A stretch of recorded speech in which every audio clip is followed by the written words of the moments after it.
మత్తయి సువార్త 25వ అధ్యాయం.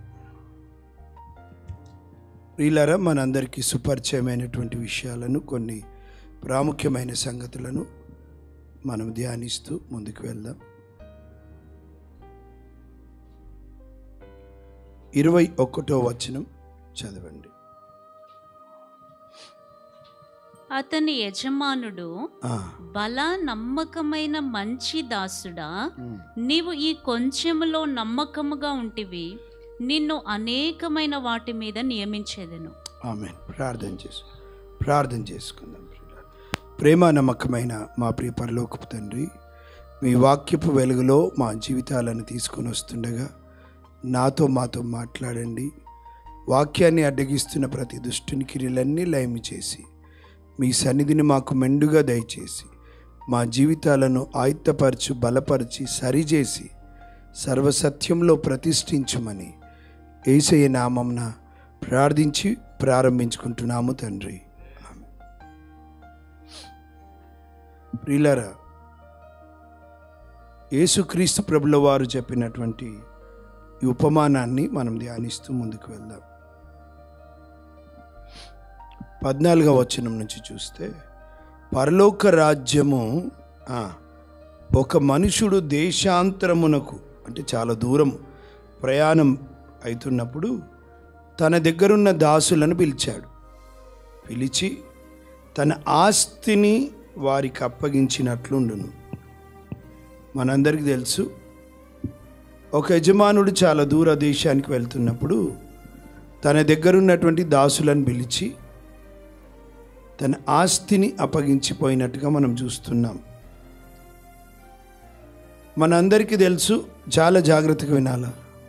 ఒక వ్యక్తికి 5 తలాంతులను ఇచ్చాడు, ఇంకొక వ్యక్తికి 2 తలాంతులను ఇచ్చాడు, ఇంకొక వ్యక్తికి 1 తలాంతుని ఇచ్చాడు. మనందరికీ తెలుసు, వెళ్తున్నప్పుడు తన శిష్యులను పిలిచి, దాసులను పిలిచి, బాబు, నేను చాలా దూర ప్రయాణమై వెళ్తున్నాను, మళ్ళీ వస్తాను, కానీ అంతలోపు ఇదిగో మీకు నేను కొన్ని తలాంతులు అన్న మాట వాడబడింది. 1 తలాంతు దాదాపుగా 3600 రూపాయలు కదా. 5 తలాంతులు అంటే ఒక ఆయనకు 5 తలాంతులు ఇచ్చాడు, ఒక ఆయనకు 2 తలాంతులను ఇచ్చాడు, ఒక ఆయనకు 1 తలాంతు ఇచ్చి దూరదేశం వెళ్ళిపోయాడు. అక్కడ చెప్పబడిన మాట ఏంటిదంటే, ఒకరికి 5, ఒకరికి 2, ఒకరికి 1 ఎందుకు ఇచ్చాడంటే వారి వారి సామర్థ్యము అన్న మాట రాయబడింది. సామర్థ్యం. ఒక విషయం యేసయ్య ఉపమానం చెప్తున్నప్పుడు మీకు ఈ ఆలోచన రావచ్చు, అందరికీ సమానంగా ఇవ్వచ్చు కదా, 5, 5, 5 లేదా 2, 2, 2, 1, 1, 1. ఒక ఆయనకు 5 ఎందుకు, ఒక ఆయనకు 2 ఎందుకు, ఒక ఆయనకు 1 ఎందుకు అన్న ఆలోచన రావచ్చు.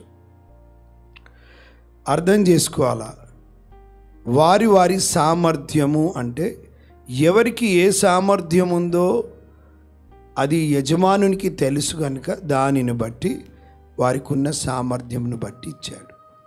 కానీ ఒక గొప్ప విషయం ఏంటో తెలుసా, ఒక్కొక్కరి సామర్థ్యంను బట్టి ఒకరికి 5, ఒకరికి 2, ఒక ఆయనకు 1 ఇచ్చినప్పటికీ కూడా అందరికి ఇచ్చాడు. దేవునికి స్తోత్రం కలుగును గాక. He has given to everybody. అందరికి ఇచ్చాడు, ఎవరికి ఇవ్వకుండా లేడు. ఒక ఆయనకు 5 ఇచ్చాడు, ఒక ఆయనకు 2 ఇచ్చాడు, ఒక ఆయనకు 1 ఇచ్చాడు. సామర్థ్యమును బట్టి ఇచ్చాడు, కానీ అందరికి ఇచ్చాడు. ప్రియులారా, ఈ లోకంలో మనం జన్మించినాం, పాపము చేసి శిక్షకు పాత్రలుగా ఉన్నప్పుడు దేవుడు తన మహాకృప చేత మన వంశంలో, మన జీవితాలు అతి ఘోరంగా ఉన్నప్పుడు మన వంశంలోంచి ఆయన మనల్ని పేరు పెట్టి పిలుచుకున్నాడు, ఆయన రక్షించుకున్నాడు, ఆయన తన ప్రాణాన్నే మన కొరకిచ్చాడు. ఇప్పుడు అర్థం చేసుకోవాల్సినటువంటి విషయం ఏంటిదంటే, ప్రతి క్రైస్తవుడికి తలాంతు ఉంది. ఒకరికి 1 తలాంతు ఉండొచ్చు, ఇంకొకరికి సామర్థ్యం ఎక్కువ ఉంటే 2, ఇంకొకరికి 5. సామర్థ్యం కొలది తలాంతులు ఇవ్వబడ్డాయి, కానీ అందరికీ ఇవ్వబడ్డాయి. ప్రతి క్రైస్తవుడు కూడా మొట్టమొదట నీ జీవితంలో నీ తలాంతు ఏంటో నువ్వు గుర్తించాలి. You should identify your talent. దేవుడు నీకు ఇచ్చిన టాలెంట్ ఏంటి, దేవుడు నీకు ఇచ్చిన సామర్థ్యం ఏంటిది అన్న సంగతిని గుర్తు చేసుకోవాలి. చాలామంది జీవితంలో వారి జీవితంలో ఏ పని చేయకుండా వారి జీవితాలు ముగించబడడానికి కారణం ఏంటిదంటే ప్రభు కొరకు ప్రాముఖ్యంగా వారికి ఉన్న సామర్థ్యాన్ని గుర్తించారు కొంతమంది. They don't recognize their talent. దేవుడు ఏ సామర్థ్యం ఇచ్చాడో, నీకు ఎంత సామర్థ్యం ఇచ్చాడో గుర్తించాలి. సామర్థ్యము తెలుసుకోకుండా ఎంతోమంది జీవితాలు గడిచిపోయాయి ప్రియులారా. అంతేకాదు, గుర్తుంచుకోవాలి. కొంతమందికి ఇంకొక సమస్య ఉంటుంది.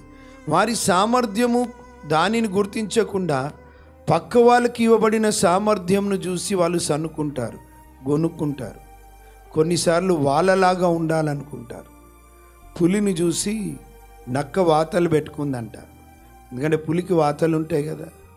నక్క ఏం చేసింది, నేను కూడా పులిని అయిపోవాలి, ఇప్పుడు నేను కూడా అడవికి రాజునైపోవాలి, నన్ను కూడా చూసి అన్ని జంతువులు భయపడాలి అని దానికి ఒక ఆశ ఉంది. కానీ అదేమో నక్క, అదేమో పులి. నక్కకు పులికి ఎంత వ్యత్యాసం ఉంది?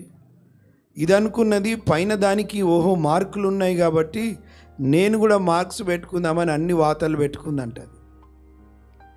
పోయింది, ఏది భయపడట్లేదంట. మార్కులు వచ్చినాయి, మార్క్స్ వచ్చి పెట్టుకుంది, వాతలు పెట్టుకుంది. ఏ జంతువు భయపడట్లేదు దాన్ని చూసి. కొంచెం చూసినాయి, వాతలు ఉన్నాయంటే ఇది ఏమన్నా పులి జాత అన్నట్టు. అయితే ఏమైందో తెలుసా, సడన్గా అరవాల్సి వచ్చిన టైం వచ్చింది. సింహమేమో పులులేమో గాండ్రిస్తాయి, నక్క ఎట్లా ఉంటుంది, గాండ్రిపు ఉండదు, దాని వాయిస్ స్వరం వేరే. ఇప్పుడు ఈ స్వరానికి ఆ స్వరానికి తేడా ఉంది కదా.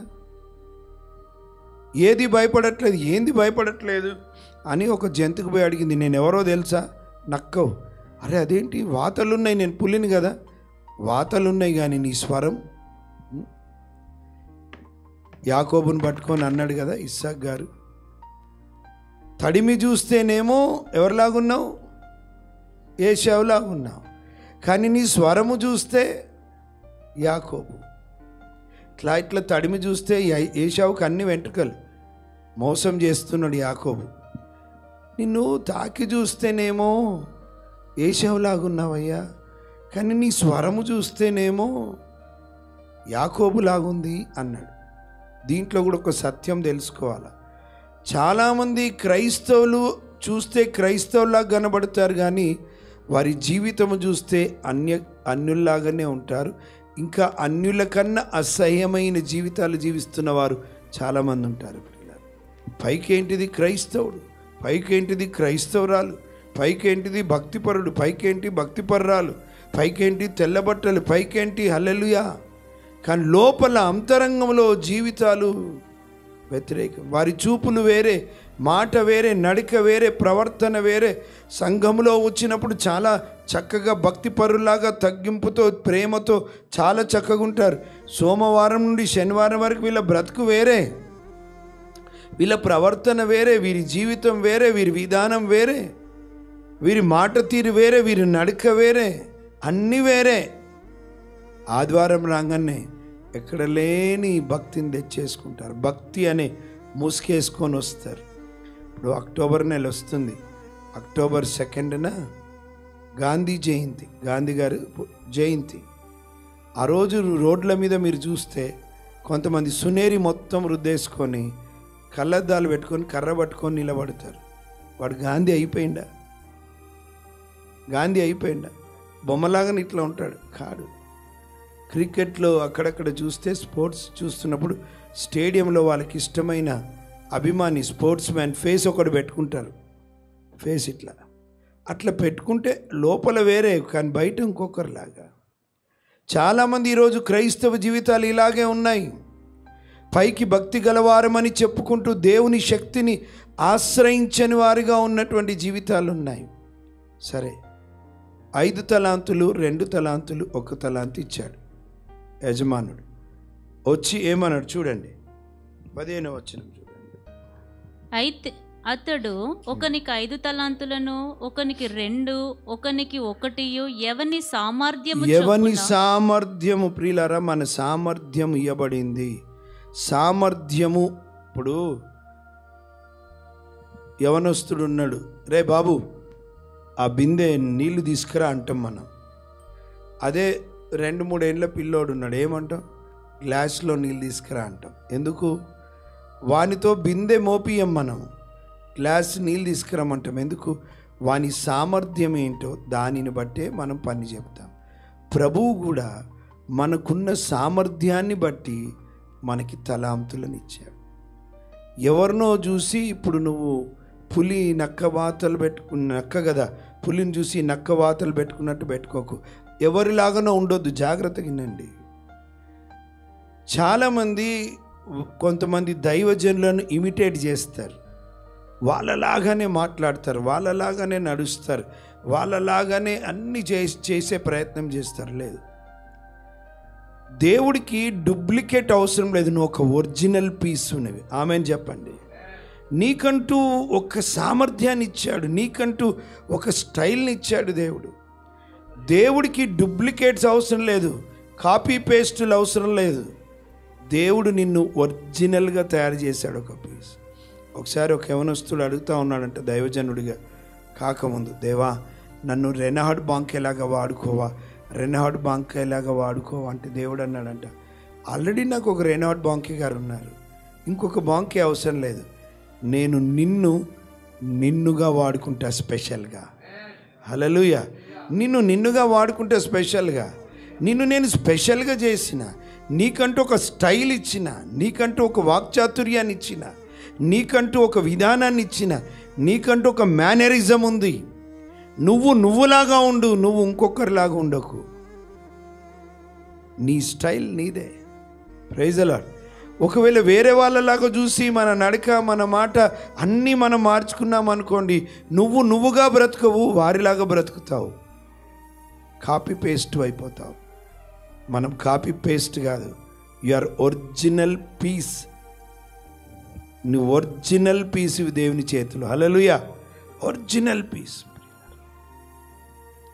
అఫ్కోర్స్ కొంతమంది దైవజనులతో ఉన్నప్పుడు వాళ్ళ ప్రభావం మన మీద పడుతుంది, కాదని నేను, నా మీద కూడా ఒక దైవజనుని ప్రభావం ఉంది, విన్సెంట్ అన్న ప్రభావం నేను చెప్పే విధానంలో. కానీ అంతా అదే కాదు, కొంత మట్టుకు ప్రభావం ఉండొచ్చు, కానీ మనం అంతా అది కాలేము, కావద్దు కూడా.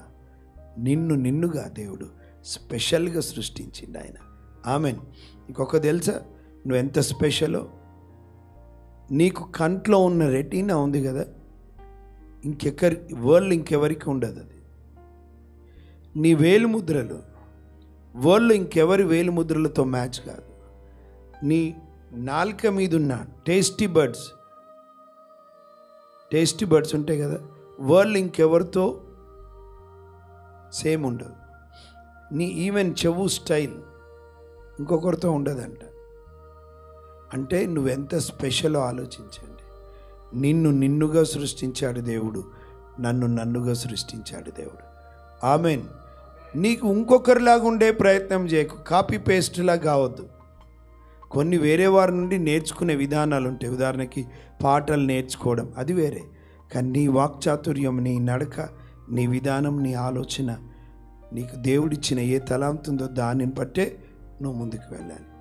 5 తలాంతులు 2 తలాంతులు 1 సామర్థ్యం ఇచ్చిండంట. ప్రియులారా, ఒక విషయం చెప్పనా, నాకు ఏ సామర్థ్యము లేదు అని ఎవ్వరూ అనలేరు. ఎందుకో తెలుసా? దేవుడు నీకు సామర్థ్యాన్ని ఇచ్చాడు. 5 ఇచ్చాడు, ఒక ఆయనకి 2 ఇచ్చాడు, 1 ఇచ్చాడు. ఇవ్వకుండా ఉన్నాడా? నీకంటూ ఒక సామర్థ్యం ఉంది, నీకంటూ ఒక స్పెషాలిటీ ఉంది, నీకంటూ ఒక వరం ఉంది, నీకంటూ ఒక తలాంత్ ఉంది. నువ్వు దాన్ని గుర్తించకపోతే నువ్వు ఎట్లా వాడుకుంటావు? కొంతమంది పాట పాడగలరు, అది నీ తలాంతు, పాడు ప్రభు కొరకి. కొంతమంది వాయిద్యములు వాయించగలరు, వాయించు ప్రభు కొరకి. కొంతమంది ప్రార్థన చేయగలరు చక్కగా భారముతో, చెయ్యి ప్రార్థన. కొంతమంది పాటలు వ్రాయగలరు చక్కగా పదాలతో, ఆ సమకూర్పు వేరేగా ఉంటుంది, చక్కగా చేయగలరు, చేయండి. అది నీకు ఇచ్చిన. నిజానికి నేను పాటగాని కాదు, నా గొంతు మీకు తెలుసు, పాడాలన్న ఆశ తప్ప, ప్రభువు ఎట్లా పాడినా అంగీకరిస్తాడన్న ఒక ఆశ తప్ప నిజానికి నేను సరిగా పాడలేను, నాకు తెలుసు అది. కానీ ఆరాధన చేయడం ఇష్టం. నేను పాడకపోవచ్చేమో కానీ నేను ఒక ఆరాధికునిగా ఉండాలి, ప్రభువుని ఆరాధించాలి. కానీ ఆ పాట రాదు అని వదిలేయద్దు. పాట పాడాలని ఆశ ఉన్నప్పుడు దాని కొరకు ప్రాక్టీస్ కూడా చేస్తే మంచిది, కొంతైనా మెరుగుపరుచుకోవచ్చు. ప్రైజ్ ద లార్డ్, హల్లెలూయా. నాకు ఏం వరము లేదు, ఏ తలాంతు లేదు అని ఎవరైనా చెప్పగలరా? ప్రతి ఒక్కరికి ఒక తలాంతు, కొంతమందికి ఒక తలాంతు, కొంతమందికి 2 ఇచ్చాడు, కొంతమందికి యజమానుడు 5 ఇచ్చాడు. నీ తలాంతు ఏంటో నువ్వు గుర్తించాలి. You should identify. నీ తలాంతుని గుర్తించు. నీకు దేవుడు ఏ తలాంతు ఇచ్చాడో గుర్తించి దాని ప్రకారం ముందుకు వెళ్ళాలి. Praise the lord.